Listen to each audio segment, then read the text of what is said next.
Welcome to Welcome. Chingos of Golf. It's a beautiful Thursday night. And Steve, What's up, how are man? you doing, man? Are you I'm excited good. about our interviewer that we're going to have in I a bit, am. Paco Farias? I'm pumped, dude. I'm pumped. It was a shot in the dark, and I hit something, and it was, very beneficial to get Paco on here, and I'm excited.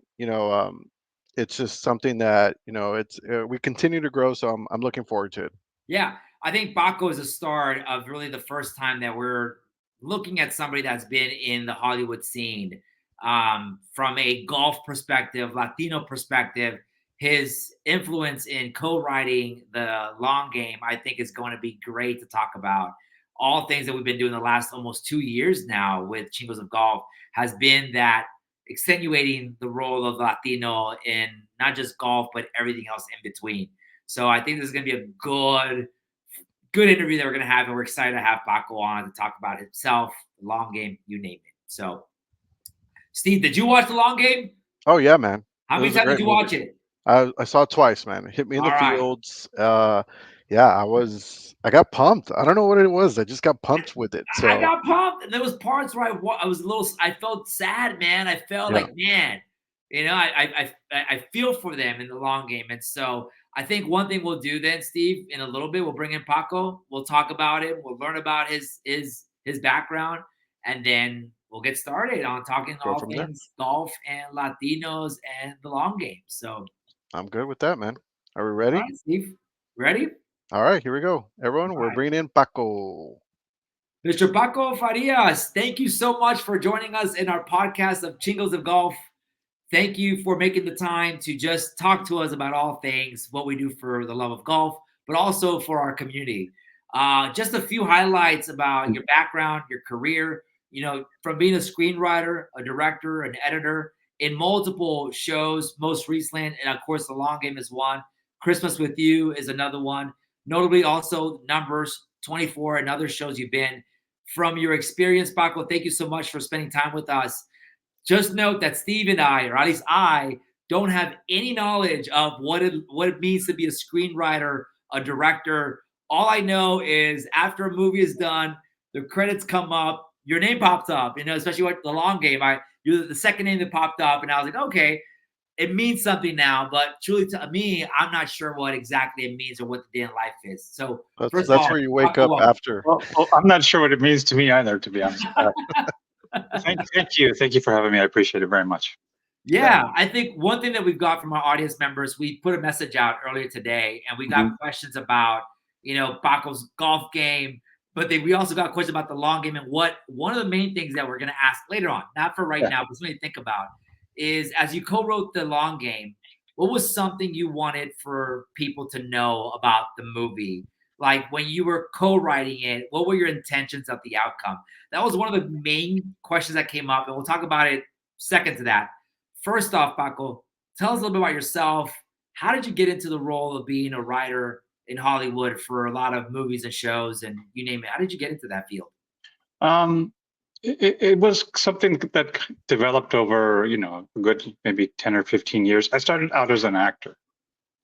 Okay. Um, that was my first love. I worked on the stage and got it. That was my degree. And then went and got my master's, all in theater. And then um, I went to work for a theater company in Wisconsin, of all places. It was a great outdoor theater called American Players Theater in Spring Green, Wisconsin.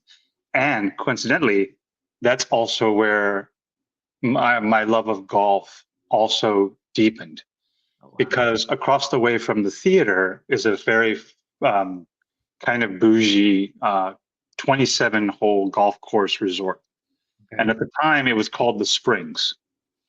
And one of the things you could do is you could go work because working for the theater was a full-time job, but you could do a part-time job at the resort when you were not rehearsing and doing plays. So I went and got a job in the pro shop. Hmm. And Very cool. so the job I would do was I would get up really early and I would go get all the carts out and dry them, make them ready, and sort of get everything ready for the day. And then I would work until I would work from like 5:30 to 10:30. And then I would be called for rehearsal. And I would just literally cross the street and climb the hill, and I'd be at work. But the perk for that job was, even though they paid minimum wage, was that you could play for free. That pays for itself. Yeah, yeah. and you could play for free pretty much any time you wanted. So, and you could bring a guest. So that was just the best thing about it, because you just, on Mondays, you're dark. You wouldn't be doing any play.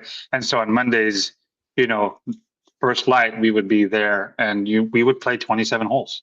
And it was always like, who got to go that week, right? Like, okay, can I come next week? And no, I get there next week, because everybody, they were playing for free, right? And and I've been back, and it's still as beautiful as it was back. It's a gorgeous, gorgeous golf course in basically the middle of nowhere, Wisconsin. It's a beautiful little area, and it's about 30 miles west of Madison, and is famous because of American Players Theater, but it's also famous for a very famous architect named Frank Lloyd Wright, who had his school there. It's called Taliesin. So it's got a very particular draw, and it's just a wonderful, wonderful place. And I can't wait to visit again. I got to go back a few years and play golf there while I was there. It was awesome. So I assume you play golf really well then, right? Like, you're not a David where you just do it for fun. I mean, do you? No, I'm still trying to break 90. I mean, It's still good. That's good.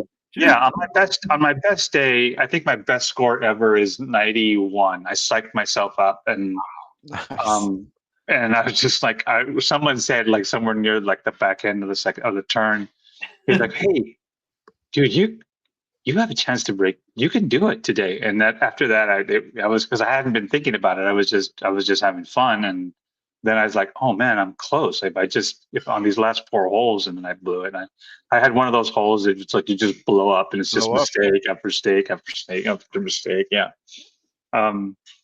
But then after that, after doing theater, there was a bunch of people that didn't get cast for the following season. And this was 99. This was 1999, and there was a group of them that were like, "Hey, we're gonna go to LA. You want to come with us to LA?" Oh shoot!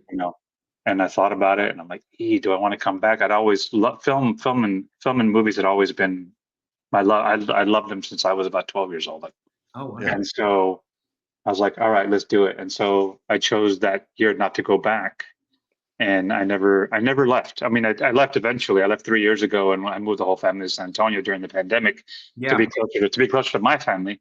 Yeah. But I was in LA doing the LA thing for 21 years. So started out as acting, like you said, like you were bringing back some old stuff, like 24 and numbers. That's that was quite a while ago. And then it was great because of when I first moved there, like the biggest thing is you had to get your SAG card in order to work. And I lucked out. Like I lucked out right at the beginning, and I got a movie called Price of Glory, and it was with Jimmy Smits and John Cena, and it was a great first experience, and that got me my card. And then I worked for a little bit doing that, and I was making most of my money doing commercials, and particularly commercials in Spanish.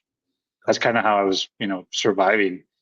And then I started working for a director as his assistant, and that's kind of, he went to work. He was doing this back then on the DVDs. They had these special features. Remember the special features on DVD? So those special features had to be produced, and they had to be like. And so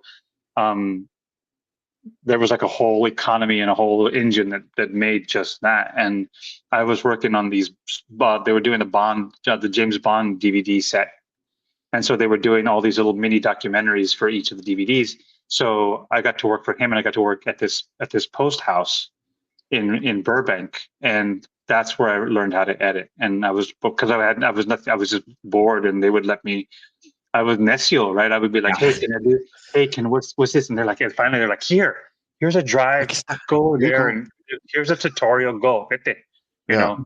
And it was great because after that job ended, they were like, "What are you going to do now?" And I was like, "Well, I got to go find a job." And then they were like, "We got you." And so I ended up working there, and that's how I became an editor eventually. And that became my main income for the. I'm still doing it. I still do editing and color correction, and that's kind of the technical side. And that was something that I got from Robert Rodriguez's book. Are you familiar with that? He wrote a book called Rebel Without a Crew, I'll write that and down. it's a great book. And it talks about how he made mariachi and like how that whole thing that happened to him, how he like raised the money and how he had to deal with the executives and how he pieced together, because that movie was a miracle upon miracle upon miracles, right? Yeah. Mm. It's a great But movie too. he wrote a book about it, and it sort of documents it. But I'll always remember one of Robert Rodriguez's first jobs was working at a store called Studer's here in San Antonio. Steve, it's called Studer's, and he worked for a man named Mario Riojas, and he mentions Mario Riojas in the book Rebel Without a Crew. And Mario Riojas and my father were business partners. Oh. So Wow. they owned photo finishing stores together. And Dad had one in Eagle Pass. Mario had one here in San Antonio, and another one we had one in Laredo. Dad had one in Laredo, and we lived in Laredo when I was 12. Okay. And I still remember we lived in Hillcrest anyway. But Hillcrest. Robert worked for Mario, and he wrote this in his book. He said, how do you think I'll be able to survive?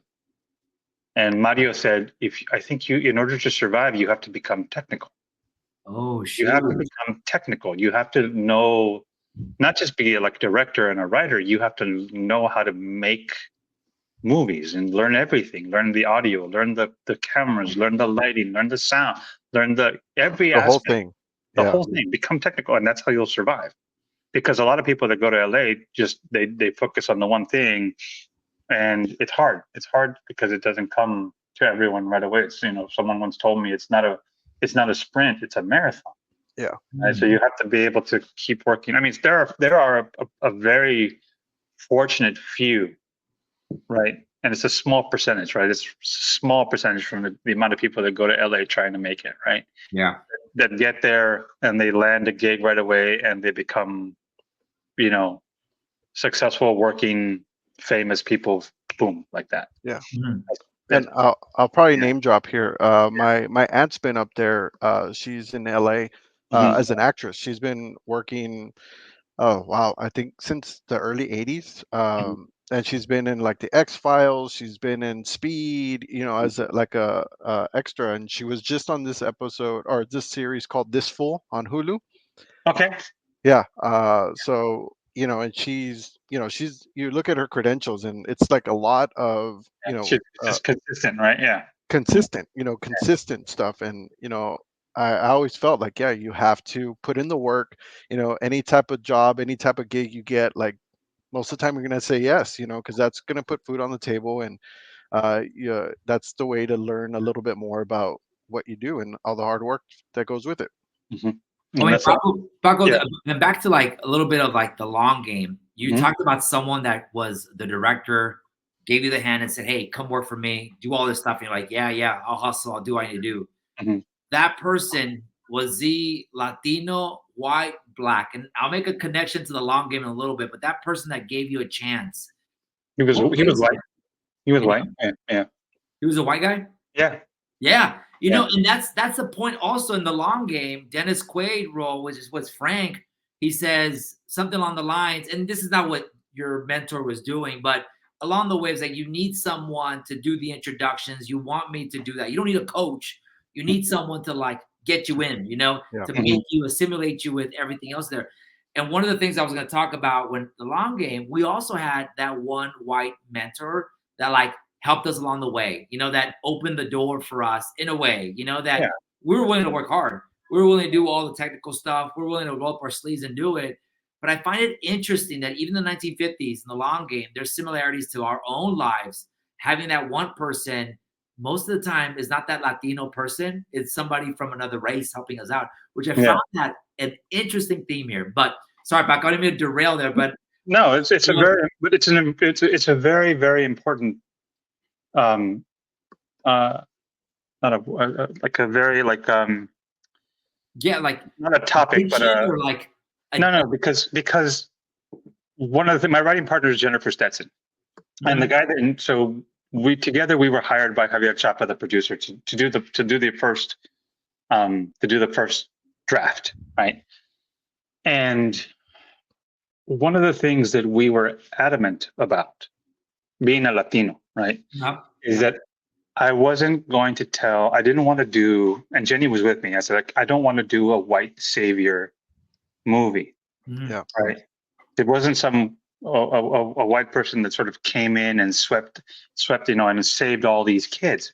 And that is something that it's kind of the nature of the beast. Like, you have to, in order to make the movie, in order to get the movie made, right? Yeah. You have to open it up to a broader audience, right? So one of the things is like, because here's the truth, right? The truth is that there were two coaches. Yes. There was JB Peña, and there was Hiram Valdez. Those were the two coaches. The character of Frank Mitchell, right, was actually Joe Mitchell. Right, he was the white pro. He was a pro, and he was white, and he worked at the golf course, and he helped. He definitely helped the group. Yeah, according to the people that I interviewed and all the stories in the books and stuff like that.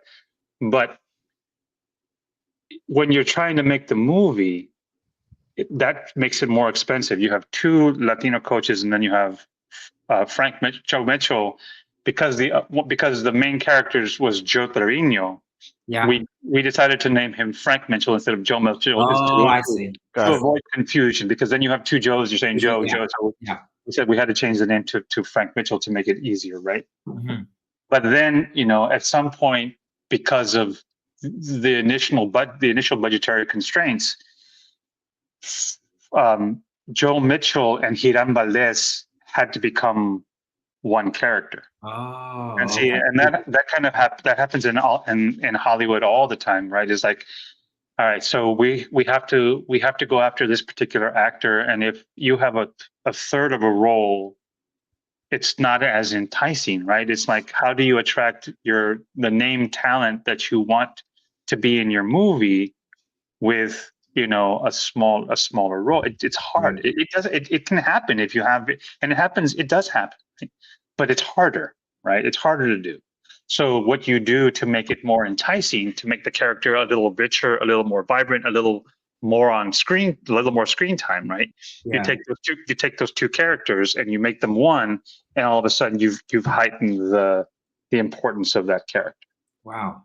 So, but that's kind of, that happened in our screenplay for Christmas with You as well. Right. So I don't know if you have a chance to watch it around Christmas, it's great. Anyway, but we had the main star. She had a friend, and then she had a manager, and we had two characters. Right. Each had different viewpoints, different styles. But we did that film specifically for Netflix, and Netflix was like, nope, make them one. We like this part of this character, this part of that character, and then that character became the character that you see on in the movie. So when there's a combination, you as a writer then have to write the script for him and kind of also write out their mannerisms, their personality. Is that what you do also as well? Yeah, and you get that from and for the long game, we got that from the first person I met in the long game was the author, who is now a really good friend, Humberto. And he's also a damn good golfer, and he's here in San Antonio, and he works for George Salinas, and so he's an attorney, and I play with him maybe once a month. We try to get together at least once a month to play, and he runs the Mexican American Golf Association here in San Antonio, and those guys get together every Sunday, and they do a scramble at all the courses in San Antonio. I think next week they're I don't know where they are next week. I think they might be at like a Hilton or something. Wherever there's a Hilton. Yeah. You know, in the long game, it was the Hispanics trying to assimilate with, you know, the white culture. Mhm. With me in my golf game, I'm so like, I'm in the 120s. You talked about one night. I'm talking about night. I want to assimilate with the MAGA guys. You know, I want to assimilate with the Mexican American Golf Association. I don't think I'm worthy, man. I'll probably show up with my Guayabera shirt. They're like, get out of here. They'll see me do my first swing. They'll probably laugh and make me walk away. But that's interesting that he's It's all also about having involved in fun, that. dude. Yeah. That's Yeah, it, man.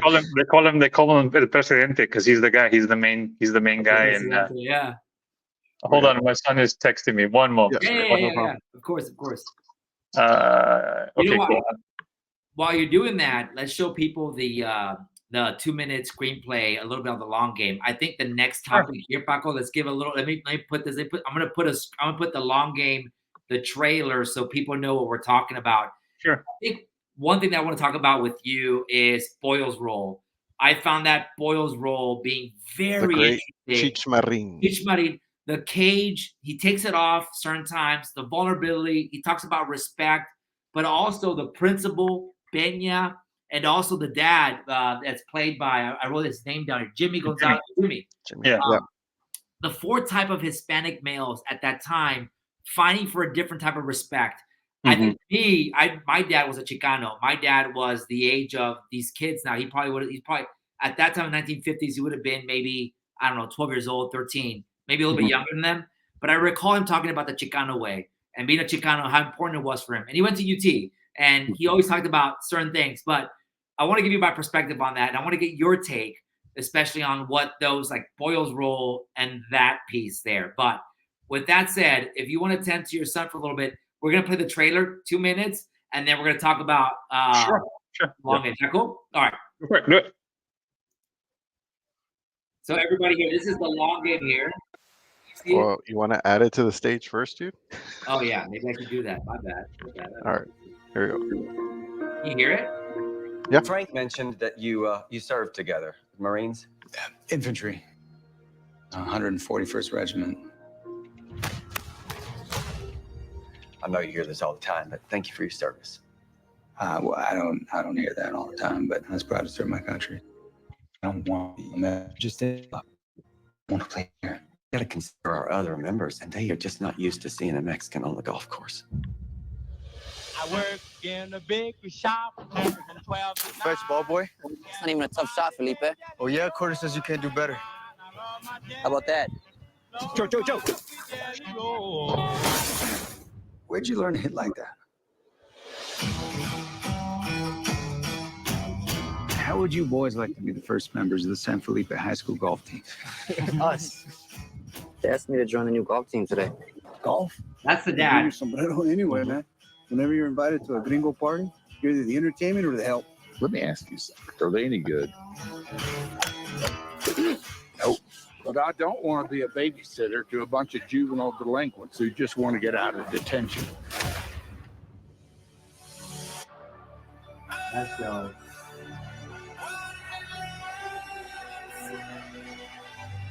You boys built all this. Yes, Mr. Mitchell. Sorry, boys.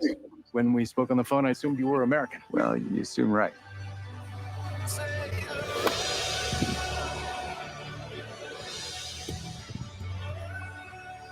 Now, these teams, they've had access to a lot of things you boys haven't. The best golfer isn't the one with the fanciest clubs. It's the one who can summon the will to keep swinging when things get tough. And that's you boys.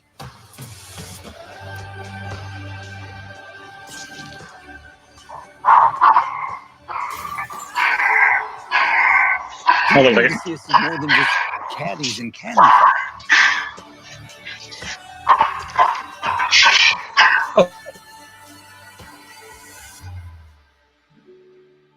You know, that's just. So I was hoping that it would come up with the Cheech part, but where he has the cage thing on. I wanted to show people that, but did they show it? I couldn't see it. I don't think so. No, they I didn't didn't see it. Yeah. So Paco, Yes, sir. we're gonna talk about now the long game, Steve. How we do this here? How do you want to move like that? Yeah. Just put There it we back. go. Yeah. So we just showed a little bit of the long game. Again, it was an underdog story, really, about these Latinos in the 1950s that were also caddies, name it. But one theme that I saw here was that I stood on. Steve, by all means, you could jump in here. But Boyle and the cage. And I recall him saying that, hey, the cage, it makes me, they may not respect me, but they don't hurt me, kind of thing. Yeah. And he was at him, and then he takes off the cage 4 times. One time he takes off the thing to give the kids the golf bags. He's like, here, and so for me, that was a sign of him being vulnerable or something there. Takes that off, he gives the golf course. The second time is he's giving advice to Peña about him about the war and just not feeling sorry for yourself. You play where it lands. The third time was when he gives Peña the golf cart to go, because it's like the finals, the state finals. Like, hey, here, take it. I'm gonna go take a break. And the fourth and last one was the parade, where he's doing the salute, the flag, and everything. So, Paco, I don't know how instrumental you were in writing that or facilitating that from the book there, but your part in that. I don't know if you kind of talk to me about that piece there. Have you caught that or anything you want to add? No, I cannot take. Okay, so I can't take any credit for. I can take a little bit of credit for Goyo, but Goyo was really Julio's creation. I mean, he did a beautiful job creating that sort of sage Latino character that provides the wisdom and the comic relief. Goyo was actually his name Pollo in the movie. Yeah, in the movie is Pollo, right? Yeah. But in reality, his name was Goyo, Don Goyo. Yeah. Oh, interesting. And in the earlier versions of the script, he was because in the history he was the grandfather of one of the golfers. He was the grandfather of Mario Lomas, right? Okay. And that's how Mario got to be good at golf, because he was always with his grandfather, and his grandfather was the groundskeeper, right? And so in the earlier versions that Jenny and I did, he was still Goyo, and he wasn't as integrated into the story as So, but this goes back to what we were talking about earlier about how you sweeten that role, right? How you make it more rich. He might make it richer and more enticing to an actor, and that's exactly what Julio did. He really elevated that character to the point that I was just like, almost jealous. I'm like, God damn it, that was so funny, He's like, most I was just like really just appreciative of what he did, because he really is the sort of the glue that binds those different acts together. Yeah. Right. Yeah, and another little miracle that I think George Lopez was originally the person that was supposed to play. Interesting. And Go Pollo, right? Yeah. But he couldn't do it because he was doing Blue Beetle at the time, right? And his extension, the Blue Beetle production, went long, right? The schedule went long, and he wasn't going to be able to. His schedule wasn't going to be able to allow it. So, and this was like late in the process, and so by some miracle, there, the Chapa was like, call Cheech. Yeah. Just call Cheech. Just see if we can get him. Like, see if he's available. And so someone made the call, and they pitched it, and he's like, "How many days do you think?" He's like, "Man, we can get you done in maybe 4 days, 3 or 4 days." He's like, "Okay, I'll do it." And then he came in, nailed it, nailed it, and left. And there's that. And that's. But I mean, I love stuff like that. I mean, because I always say it would have been. I mean, I think George would have been great in his own way. Yeah.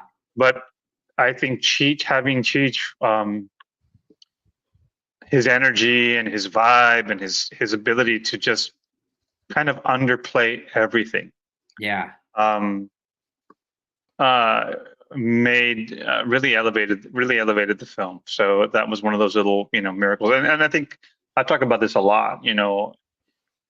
Making a movie isn't like just one miracle, right? It's a series of miracles, right? Yeah. George Clooney talks about it really well. He tells the story is like, and can you swear? Can you swear in this podcast or no? Yeah, I mean, it's up to you. Yeah.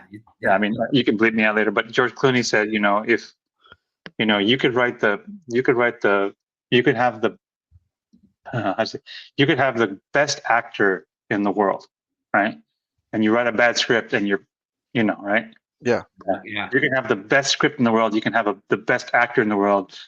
Your financing is pulled, and you're right. Your director doesn't show up, or your director's not ready, or it's not the wrong thing, and or you have the best movie, everything works out, the editor, everything is great, and then they open up a different movie that's more popular than you and your Passion movie. of the Christ, you're done. Right? They open up Titanic against you. Yeah. Like, so I'm saying, so to have a movie get made is like one miracle, right? It's just a bunch of miracles that have to happen in order for that to happen, right? So I'm always very careful when I speak about other people's work, right? Because it's very easy to like hop on the bandwagon and say, "Oh man, that movie sucked," or "That movie was awful," or "I can't believe but it got made, right? Yeah. Somebody, if they made it, so you have to, and so and even if there's something wrong with it, right? Like there's something like glaringly obviously, you just have to appreciate the film for the creation that it is, because the truth is like there are a lot of people that influence the movie along the way, right? And maybe at some point it was a certain thing, right? And people had certain ideas, but by the end of the process, where you have all these people that are contributing spices to the pot, right? The end product isn't necessarily what you hoped you started out with, and that's kind of just the nature of Hollywood. So to have a movie made is one thing, right? And then to have a movie watched is another thing, right? And then to have the movie be successful is another thing, right? So I think with the long game, I am just humbled by the response it got. I mean, and I don't know if you guys know, but we got to #1 on Netflix, right? And they wrote all these stories about it because we took out Axel Foley in like the first week. It was. Yeah. And I was talking. The numbers are pretty incredible. I mean, I'm not at liberty to say, but just the amount of sorry, my dog. Yeah. A lot of people have watched the movie, and it's great now because you can. I'm sorry. Oh, it's okay. So I lost my train of thought. No, well, I would say that there's very few movies, maybe so often, that come out that are Latino based, that give Latinos an opportunity. And when I was watching this, I think maybe it's every 5 years, maybe every 10 years. You brought up a good movie that I forgot about. The Beetle was really good.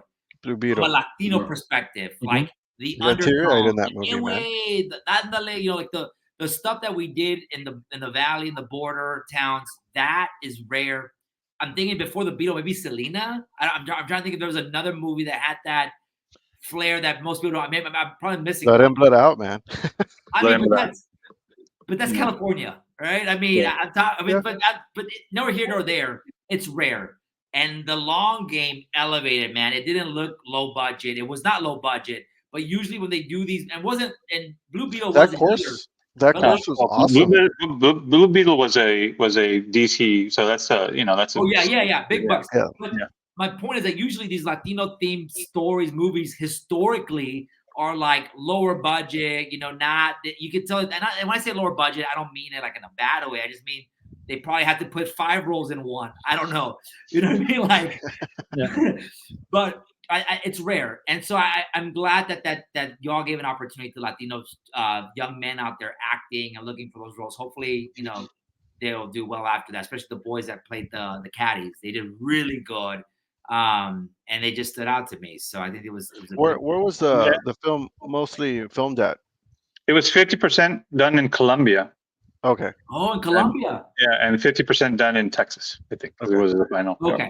They had to balance it out. I mean, and that's just sort of the sad reality of the business, is that you it's very hard to spend the money that you need to spend in order to make the movie you kind of make in in the United States. So a lot of these movies that you see are they're substituting, I don't know, I can't make an example, but they shoot it in like Hungary or or someplace in Europe or in the Dominican Republic or in this case Colombia and Bogota, right?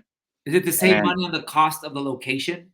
Yeah, because you can get more bang for your buck, and so you can make a $3 million movie look like a $6 million movie, and that goes a long way. Production value is a big thing, because it sets the tone, and you sit down and you just instinctively understand the production value of a movie, and it's a lot of people, right? And so it's not to say that a small micro independent budget film can't work, but going in that you're watching a micro independent. Yeah, there's just you just feel it right. You feel it right away. Yeah. And I think that was also one of the things that Julio did well. I mean, they really maximized their locations, and they got some beautiful cinematography. Oh yeah, it was His a really brother was a cinematographer, and it was great. Paco, what can you take credit for? Sorry, Steve, I'm taking all the questions here. Yeah, dude, just can I Paco, ask? Let me ask a question. Okay, well, I really want to hear from Paco. Paco, what is it that I'm gonna ask him a question. Go ahead, dude. Go ahead. Paco, what is one thing you can take credit for in this thing as a co-writer? Like you influenced in the movie? Well, yeah. The thing that I can take credit for is we started from the blank page. Yeah. Right. So there was no story. I mean, there was the book, and Humberto's book is good, but it's not it's more of a chronological history of the team. Oh, okay. Right. So we had to come up with a film. We had to come up with something where we generate, drama and tension and narrative, and create a through line and an arc, and tell a story that makes you feel things, right? Yeah. And that's something that I take a lot of pride in, is that it's not easy. It's so like we had, I think, want to say maybe 5 or 6 drafts of this, before we finally said, okay, I think this is good. We think this is where it needs to be, right? And then that's kind of where it was always theoretical up to a certain point. It's like, well, maybe we can do it this way, or maybe we can and so at some point we wrote, and then it got to Jay Hernandez, and he told me he loved it, right? Nice. And he's like, I want to do it. I think the story is that he actually had family from Del Rio, so he felt attached to it right away. And once he said, I want to do this, it all of a sudden became much more real, right? So at that point, Javier and I and a lot of other people were, trying to get this movie made in different ways. And at some point, it was like a $1 million film. Like, we're going to try to make it as a micro independent, right? Like a little micro budget, a low budget independent. And but when Jay got involved, it all of a sudden went to that next level, right?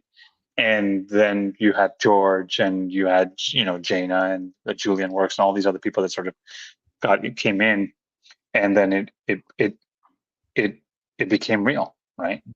But it didn't. It started from a piece of from a white page, right? There was White nothing there before, right?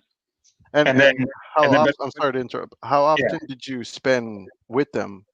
And like, did they have any process or just any notes like saying, hey, let's do it this way, like when you're writing this? Like, I wanted to know a little bit more as well. you mean like how did it start? How did the process start? No, like as far as like, this is what you guys wrote, and then you spend time with the actors, and did they give you any notes, or is it No, just no. Actually, it goes from there? most of the time I spent with the golfers. Oh wow. So like the first thing that Javier did, the producer Javier Chapa, is he flew me, because I was living in LA, and he flew me into San Antonio, right? Because this was a while ago, guys. Because this project took a few years to get done. 3 years, right? 3 years, 4? Try 6. Yeah, because I saw something that was pre-COVID. COVID hit. That's when you moved in and all that stuff. So 6 years was in the making. We got the gig in December of 2018. Wow. Right, December of 2018. So it takes about a year to write a movie. Right, it takes about 6 months. Right. Well, we try to write the script. We try to write the first draft in 12 weeks. Okay. Right, but before you do that, you have to like pitch your concept, right? Like, so you say, look, here's the book. Here's what happens in the book. Here's how we think we can make this a movie. We focus on these characters, and these are the stories that they told us that happened in real life. So all of this here is true. How can we connect it and then tell a story that's fun and engaging and builds tension and resolves into an emotional, satisfying conclusion, right? And so there's a lot of back and forth. So that's a couple of months. Like, we don't like this, let's change that. What about this? We like this story here. Can we work this in somehow? What if we take this character and it's a lot of that. Can we make Hiram Valdez and Joe Mitchell one character, that kind of thing, right? And so then you get your marching orders, and everybody kind of signs off on an outline or a treatment, sort of a condensed version of what the movie is, right? And then Jenny and I went off and we wrote it. We worked, I remember that was because it was they paid us to do it, but it wasn't enough to like live on, right? For 6 years. It was like a side hustle, right? Yeah, because it's a side hustle. It doesn't. Chingos of golf. You get paid a little bit to do the writing, right? Yeah. But I was still working as a full-time editor, and raising a family, helping my wife raise a family. So Jenny and I would find hours scattered throughout the week. Hey, can you write on? And we wrote over Zoom, or we wrote over Skype, because we were using Skype back then, right? And so I'd say, okay, I'll take this scene, you take that scene, and then we would switch, and then I would put the kids to bed, and we were living in Glendale and La Crescenta, right, in California, and there's a little side town called Montrose, just as sort of north of Glendale, and they had a Starbucks that was open until midnight, right? So I'd help get the kids to bed, and at like 9:30, I'd get in the car, bring my laptop, and I would drive to Starbucks. And I figured out the right formula of caffeine that I needed. Right. You sleep afterwards. So that I could get to like midnight and work and push, but not like, and still be able to fall asleep when I got back, right? So I would order like a cold brew, but only drink like a little bit. But that's kind of how we did it for over 3 months, right? And then No, go ahead. But then we finished the first draft, and I think people were pleasantly surprised, because they didn't. So they were like, they were like very positive, but then that's when the hard work begins, right? Because you think as a writer, as a screenwriter, the hardest part is diving back in after you've gone through so much to just finish the screenplay, right? Right. It's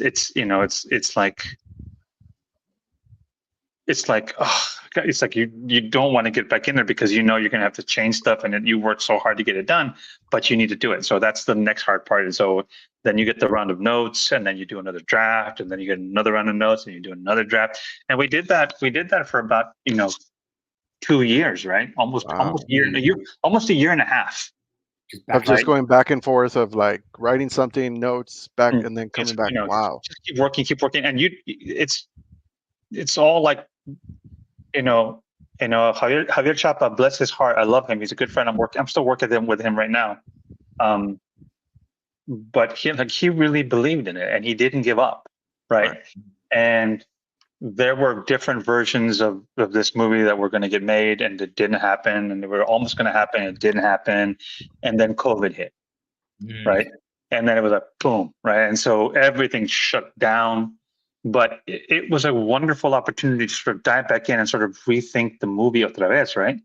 And it was during that time where Javier and I were on the phone, and we kind of had like this epiphany.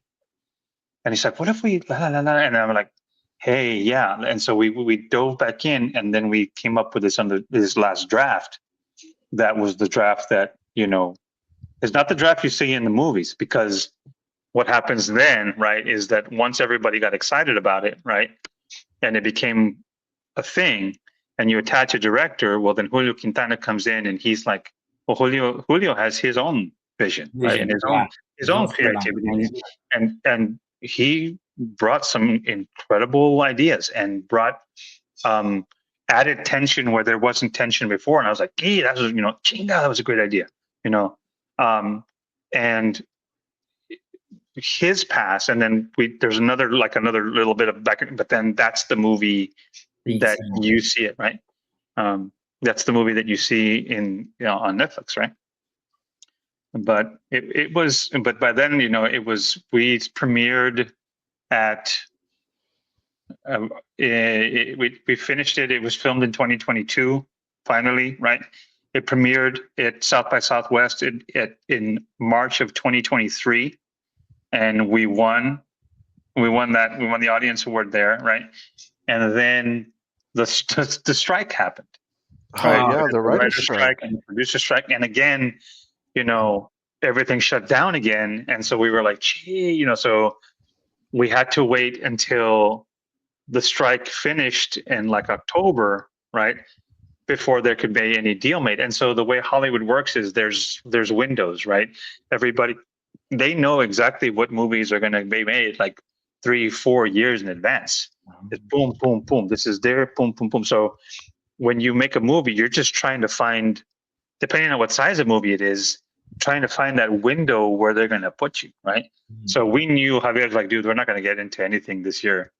I mean, we're not. If we get distribution, they're gonna spin us until the following year, right? And that's exactly what happened.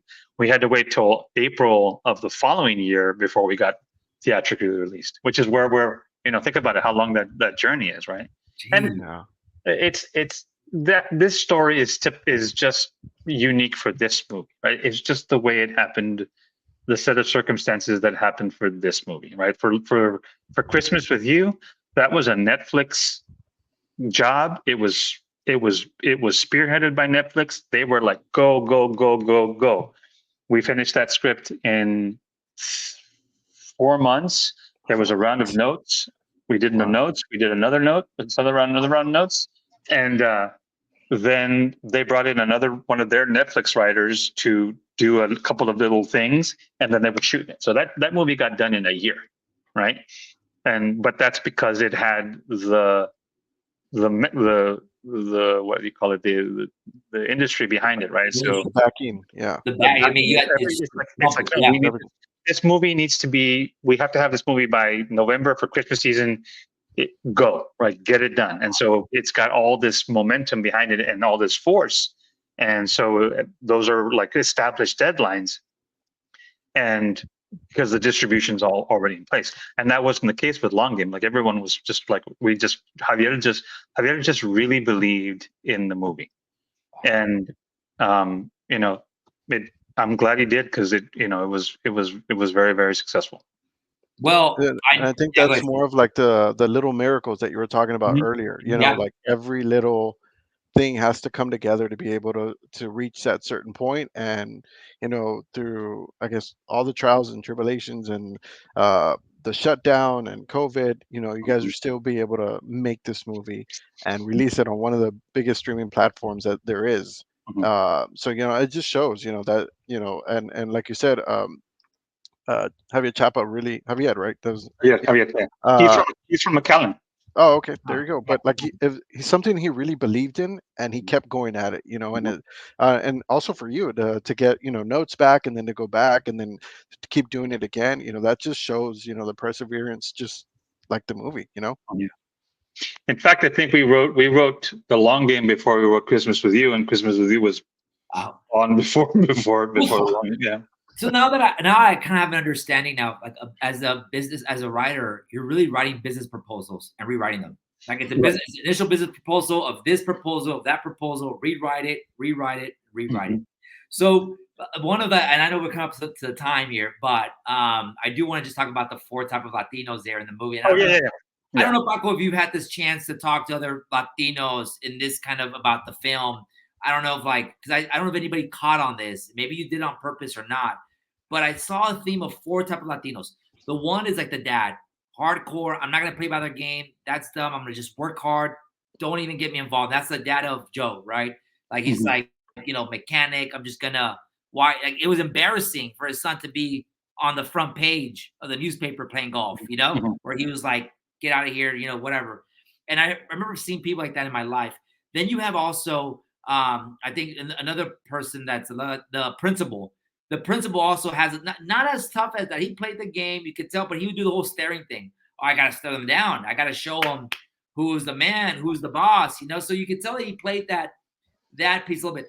Benya was full blown. Whatever we got to do, let's do it. Don't speak Spanish in the golf course. You behave, tucking your pants, tucking your whatever. And then even when he got disrespected, he would just take it and he would do everything possible because he knew it was important to be assimilating. That was critical for him.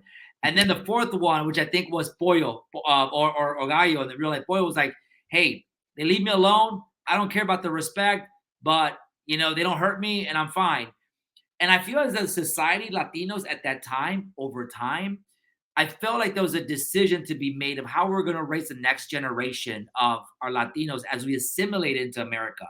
And I felt there was like the 4 different views of it. Anyways, I caught on to that. I don't know if you meant to write that or if that was something I just caught because I was raised and I know those type of men out there in my life. But want to get your take if that was on purpose or no, it was just kind of good. No, it wasn't on purpose. One of the early themes that we talked about when we were starting to write the movie, and this is something that's sort of even to this prevalent to this day, is this idea of crabs in a bucket. Are you familiar with it? Crabs in a bucket? No. I mean, you put your hand in there, crab. No, it's crabs in a bucket is that, if you put a bunch of crabs in a bucket, right? And one of the crabs starts to find a way to get out, right? And it starts to climb out.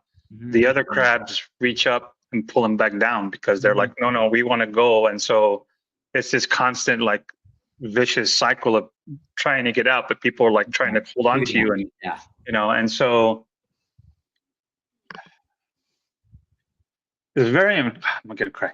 It's very important to me, right? Because I feel like we all need to, as Latinos, we need to lift each other up, right? Got to lift each other up, right? But we are. It's different from the African American community, right? Yeah, because it's just different, right? If they you have filmmakers like Jordan Peele and Medea and all they make movies that cater to their culture, and they all turn out, and they turn out, man. They come out on opening night and they support, right? It's harder for Latinos because the diversity that we have, that we can be Latino. We have Mexicans and Puerto Ricans and Dominicans and Cubans and Venezuelans, and what does it mean, Chileans? All of these, every one of us has different little nuances, and those differences are enough to create the division. Yes. Right. So and they're minor. And they're minor, but they're enough. They're little, man. It's and it's just Freddie Prinze Jr. said it's really just the food, man. It's just the food that's different. Whether you're having pinto beans or black beans or or plantains, or what. It's just like that's all it's really is, the food. Yeah. And I love that he had said that, but and so as I move forward and I try to tell these stories, I try to keep that in my brain as much as I can, right? Because it's not enough to tell them. It's tough because it's not enough to tell unless you're being very specific about a particular story, right? Mhm. And in this case, they were Mexican, right? So we were very strict on that, right? But like, do we? If you tell like a story that's about the Chilean miners, right? Then you're telling the story about that culture, right? And so you stick to that, right? But if I want to make a story that's inclusive about Latinos, I got to be very careful how I write it, how I bring in my culture, right? Yeah. And how I open it up so that it is as inclusive as possible, Mhm. right? For example, like if I say abuela, right, in a movie, right? People not in different Latino cultures don't say abuela. No. Some of them say abuela, some of them say abue. Abuela. It's just there's Yeah.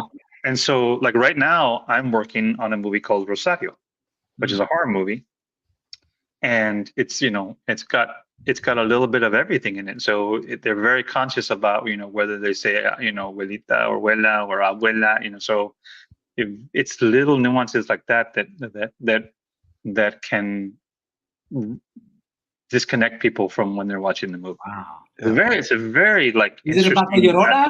Is it about the Llorona? Rosario? No, it's about No, palo. yeah. Palo, which is like a particular kind of like curandera religion. So it's pretty good. It's scary. It's scary.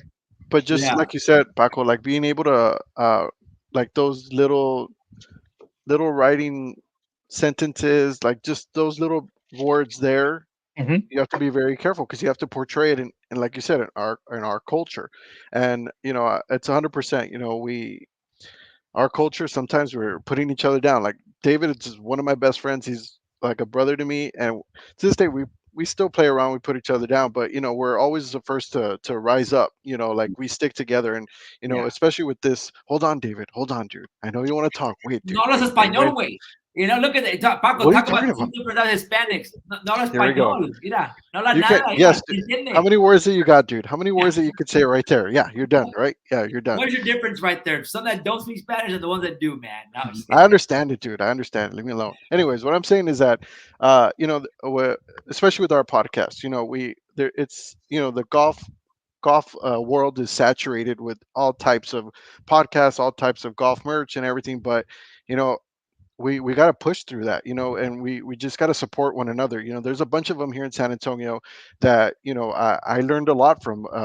Andy Torres, and he has a podcast, and Nothing Out of Bounds, and I learned a lot from him.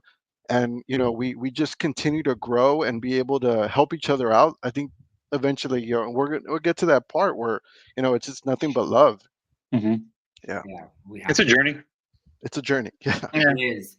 And as the last piece, Paco, where are you going now for your career? Where are things going? You talked about Rosario. What other things you got coming down the pike? I wrote another screenplay with Jennifer, and it's I'm trying to get this one made now. So it's got you. If you saw Long Game, JB's wife was played by an actress named Jane Lee Ortiz. Yes. She did a good job. Yeah.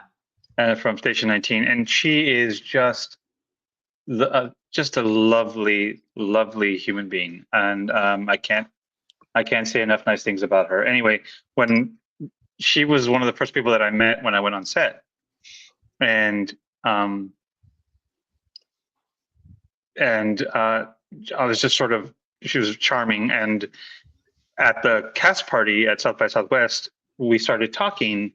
And I said, "Well, what are you doing now?" She's like, "Well, I think I have one more season of Station 19, and then I kind of want to do a salsa movie."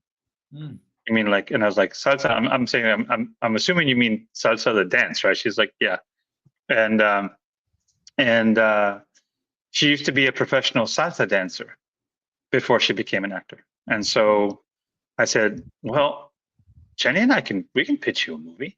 She's like, really? I'm like, yeah, we can come up with something. And so that was last year. And so we took about a year. We started writing it in the summer, and I finally like finished it like in what's today? 29th. No, we didn't really start. No, I didn't start really writing it until like Christmas of last year. Okay. That's when I really started, and then finished it maybe about June. And so now we are taking it out, and she is at one point I wanted it to direct it, but now I think I want to, knock on wood, want to talk to maybe Eva Longoria about directing it, because it's generational. It's about a mother, her mother, and her daughter, right? And kind of like it's I said, I didn't want to. Our theory was this, right? There's two kinds of dancing movies, right? There's either strictly ballroom, Dirty Dancing, right? Yeah. So where you have like a couple that's like hot together, and they kind of find each other, and then they at the very end they do this dance number. Or it's flash dance Billy Elliot, right? Where you have the one dancer that's just trying to make it as a. And it's like, you know what? I was like, I'm not really into either of those. I want something where, like, what if you were, you were somebody who was competitive when you were younger, right? But then you got hurt, and then you moved on, right? You moved on. You became successful. You got a career. You got married. You had kids. Your life changed, right? And then something happens that that kind of brings you back into that world, and you've forgotten how much what it meant to you, and how important it was to your soul, like to your that creative part of your life, right? I wanted it to resonate to something that I think would resonate with a lot of people, right? It's like you get to a point in your age, and you have your dreams, right? But then you get older and you have responsibilities, right? Yeah. Right. But then those dreams don't go away. They just kind of change a little bit, right? So we played with that, and I'm really, really proud of this screenplay. I really hope it gets made, because I think Jaina could be amazing in it. And so it's about this woman who tries to like bring that back into her life, and the difficulties of trying to balance being a wife and a mother and a co-worker, and still trying to do this thing that feeds her soul, right? And how important that is, right? And so I think we talked about, we wanted this to be a post Barbie movie, like Barbie really, and thank God, right? Because we needed a movie like that sort of like woke people up at what it means, responsibilities and the importance, and I think it was a cultural phenomenon.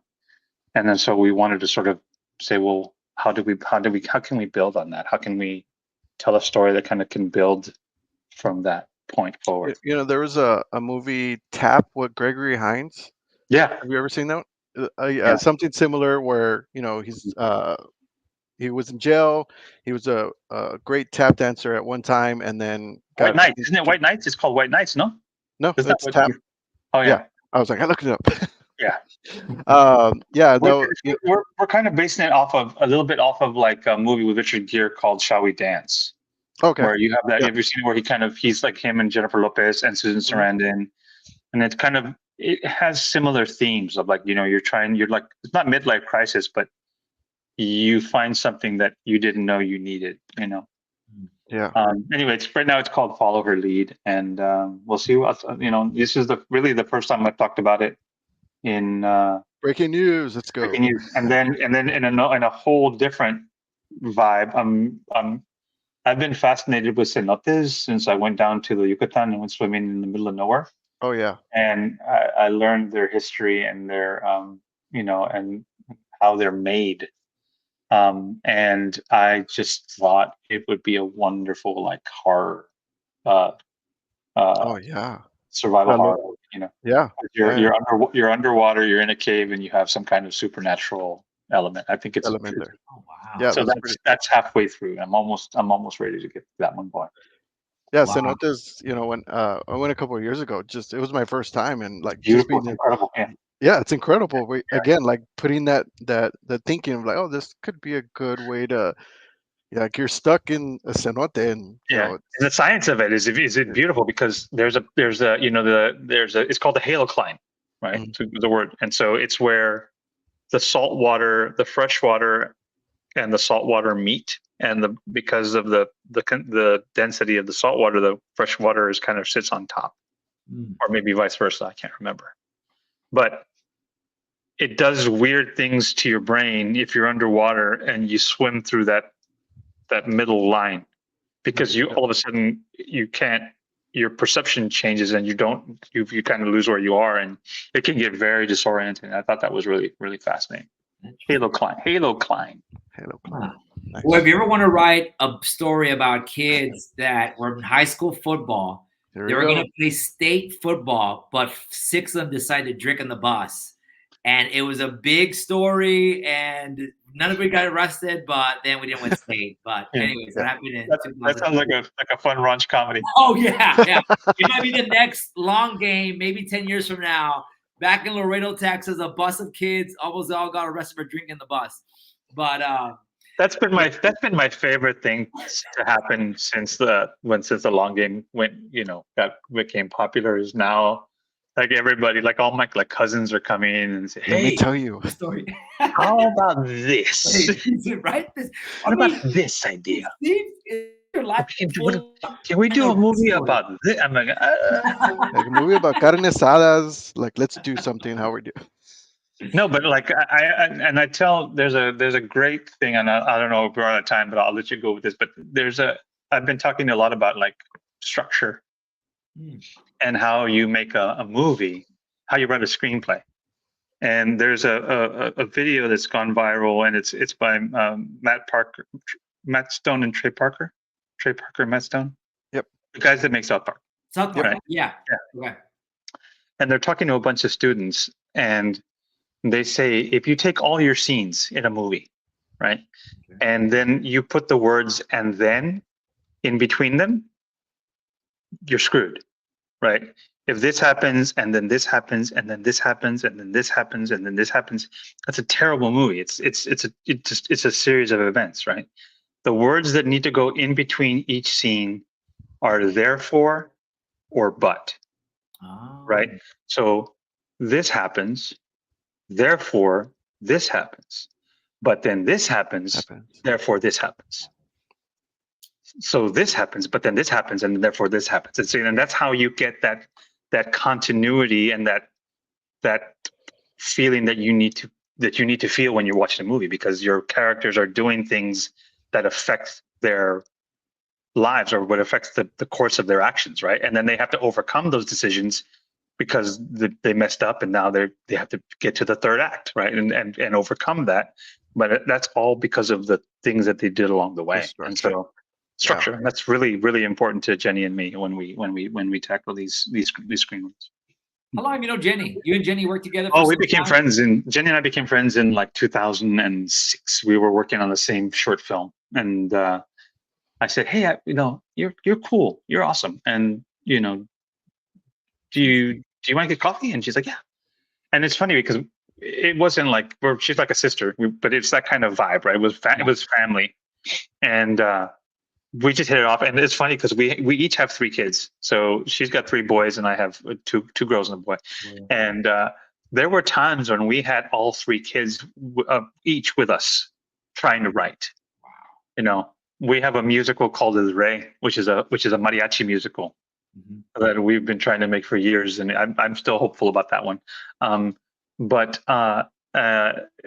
we would we'd have 3 kids running around that way and 3 kids over there and changing a diaper here, and then be like, okay, let's go back to scene 40 and see if we can fix that. And so that's how kind of we started writing together. And now the kids are older, so we have a little more autonomy, but less time. Less time, yeah.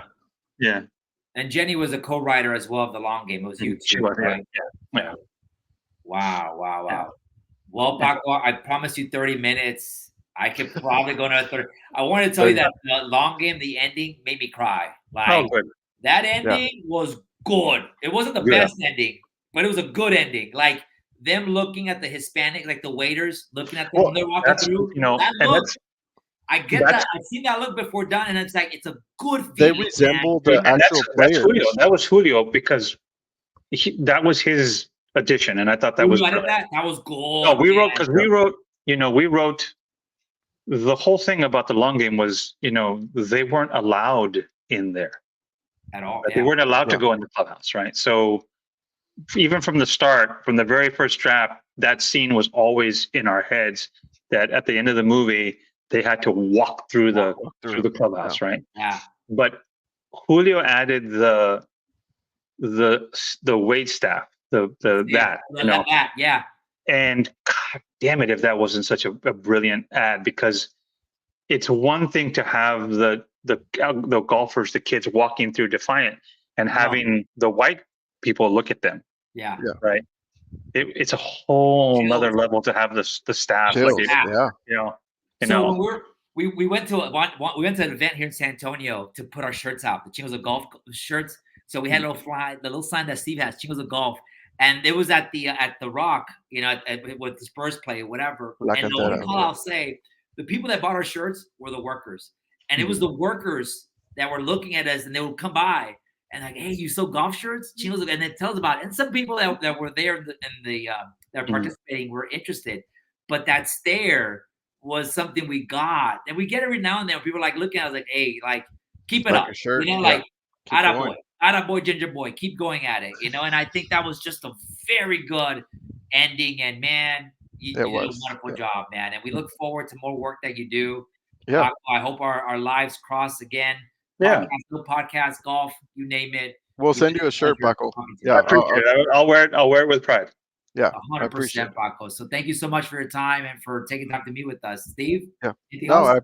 No, Paco. Thank you again, man. Sorry it was so long. I didn't realize. I just looked for the live button, and all right. Thank you. That's good. Yeah. Nice talking to you. I appreciate it. Yeah, we'll do. We'll get together, man. Let's go play 18. Yeah. We'll send you a shirt. Hey, Paco, what shirt do you like? We have a black one, a white one, and another color one. Why would you wear a black shirt on a golf course, dude? Come on, man. Oh, they're breathable, man. You don't sweat. These, they're dry fit, man. Paco, don't be a crab, Paco. Hey, no. I'm just saying, like, it's hot, man. Texas golf is hot. No, it's not that hot. It's not. Okay. These things are grade A, awesome China shirts, man. Then I am down. You send me. I'll wear. I'll take one and I'll buy one. How about that? No. Well, nice. yeah. We have 3 different colors. Check the website. One of them is a Whataburger color, which maybe you might like. One's the American color. Maybe you like that one as well. But we'll send you. No, man. Like, please, we, appreciate you taking the time, man. Yeah. Right. Thanks. I appreciate you asking me to be on. Thanks. God bless you, man. Paco Farias, appreciate it, man. Thank you. Right. Boom. Man, what a great interview, dude. That was like good. Man, Steve, look at that. Almost an hour long. An hour, man. I know it's past your bedtime, but I want to say, like, this was very informative, being able to really understand the process that goes into the writing, making a movie. Little miracles, man. Little miracles. Yeah. No, I mean, yeah, and I mean the I don't know anything about a screenwriter, about it. I don't know any of that stuff, man. But seems to me he basically just writes proposals, wrote the first book, like highlights. This is how we're gonna change it, and then it evolves. Every single director, every single person that comes into play rewrites it. The other thing is this Jenny person. Jenny is the person that co-wrote it. And I feel like everybody in their career needs to find that yin to the yang, and I don't know how Jenny is and how the relationship is like working with each other, but I feel like that it probably bounced off a lot of good ideas. And I took a lot from this one, and I'm glad that we're posting this on YouTube, Steve. So we'll always have it as you should write a business proposal, man. You should start writing, write a business proposal. Well, yeah, but I mean, the other thing is he's very keen on like writing sentiment and emotion, and so again, he wrote. Let's try it, dude. Let's try it, man. I can write something, but those little things of like the staring at the end of the Hispanics to the other kids, So you got to that's just interesting. The whole thing. It was, dude. Speaking of the ending, like I actually thought, and they the wait staff, I thought they resembled the players. I thought they was them when they're older or something like them today, but I that was a long time ago. Because there was one guy that like the mole that matched the other one of the other players. I'm like, are those the actual guys in the movie? Like the actual players from the book? But no, it wasn't. But Oh just no, no. Oh, no, you mean the waist that would have been the actual play? Nah, dude, they're like no, they're 80s. 85. Yeah, yeah. Yeah, But or in my 85. mind, that's what I saw. I'm like, dude, they kind of do resemble uh, the players, But and you know, the original players, dude, the original players looked very like bien mexicano, man. You yeah. know, bien mexicano. The guy wearing that jacket was like, "Why are you wearing a jacket? It's Texas, like it's hot." But yeah, no, it was a good man, and I'm looking forward to. We have to get him back on, dude. Hey, I no, think, not just get it back. Let's play golf with him. yeah. Whenever I Hey, mean, I dude, don't but know. It would like be play nice. golf, man. Hey, huh? Like make some time, like drink some I'm water. free, Like, dude. If no, man. we're gonna What play I'm golf talking with about is Paco, like I don't if want we're you gonna like, play golf, if we're gonna play golf with Paco, I will be there. You tell me, man. You know, I mean, that's I value. I mean, I don't know him that well, but the last hour, I value that friendship. You know, oh, it's and he good. seems like a And good. he's here in San Antonio, man. I think we need to start. We'll reach out to Humberto Garcia, man. If he's the Yeah, president there at here at the Mexican American Golf Association, yeah. dude. I mean, that's huge. Let's meet up and we'll give him some of the shirts for sure, man. You know, Yeah, do that instead of shipping it out. minimum, Well, minimum. minimum. I Good mean, man. you know, it's our It's hard the work. least we could do, dude. It's the least that we can do. And look at all the little comments we got. Steve, Yeah, man. you want to wrap this up? Yeah. I appreciate everyone. Again, thank you for tuning in. Right now we're running a sale, $29.99 on that fine shirt Shameless David's wearing right plug. now. Yeah, I have to. I have to. But yeah, guys, we're gonna keep going. This podcast is still going live, and we appreciate all the support from everyone on our page that's following us, even people that have bought our merchandise. Again, it's just let's not be crabs in a bucket. Let's just support each other. That's a good You one, man. know, yeah, That love it, is love good. everyone. And just to wrap it up here, Stephen Dunn, Steven great work, Dunn, guys. what's up, Keep it up. buddy? Hey, man, we'll keep it up as long as we have good interviewees and good people that are Yeah. going to be supporting all that we do. And we support Lastly, you guys well. hold on. By the way, I got it. Hold on. uh, Wait, what, dude? What do you? Hold on. we're looking for sponsors as well. So for the Yeah, next one, I was maybe we gonna can do sponsor it. us. Oh, I there you was- are, Steve. Yeah. See, So, dude. we want See. to keep this going. Not that we need, I think it's just great to build that community. At the end of the day, we're doing this for fun. It's great. And we get to meet very interesting people that live near us. And it's been Yeah, and great. again, guys, it was a shot in the dark. I was like, you know what? Let me go reach out to him. And real quick story before we head over. My dad was the one who told me about Paco, because what happened is that Paco's uncle worked with my dad in Eagle Pass at one of the at the banks there in Eagle Pass. Hmm. So my dad started telling me all the story about him, and he's like, yeah, he's related to Paco Farias, who's the screenwriter or the writer for The Long Game. So as soon as my dad told me that, I reached out to Paco, and I'm like, hey, I went through Instagram and through Facebook, and uh, finally, like he was like, hey, yeah, of course, very nice, Mhm. So again, shot in the dark, you just got to do it. You take the leap of faith, man, and it Yeah. was I mean, what people don't know, Steve, is that you've been like you do a lot of that work. Like, I appreciate that. I mean, I'll send out initial, ad to see if they want to do the interview, whatever. But you're really good at like getting it done, connecting, dude. I like connecting connecting, with getting people. it done, getting them on, committing to this. There's a mic check. We check. I mean, there's a lot of work that goes through these podcasts. It's not just Dude, I'm gonna have to sell my podcast, my my gear, a my hundred original. bucks, $100 down the drain. But I don't think people really realize it's not just us two getting on a call and that's it, man. I wish people Yeah. knew that. I mean, it's not a lot of work, but it is like Well, like from the comments I'm posting, it's a team effort. it's team. That's what I'm saying, man. We should write something, dude. We should. Hey, he didn't take us up on the bus thing, man. Man, that was my Well, like one. he said, man, there's a bunch of people. He's like, I got my tios, and telling me, let's try this. Dude. This was my one chance, man, to make it a Hollywood, and it didn't pan out. But with that said, thank you so much, everyone, for joining us. It's been Appreciate you fun, guys. Steve, and the 3 people watching. But there's Mucho, gonna be mucho thousands of people amor, watching this man. stuff. So Good job. Future Steve, future David, y'all doing good. God bless you guys. All right. Love you guys. Love you all. Bye. Bye-bye. Bye.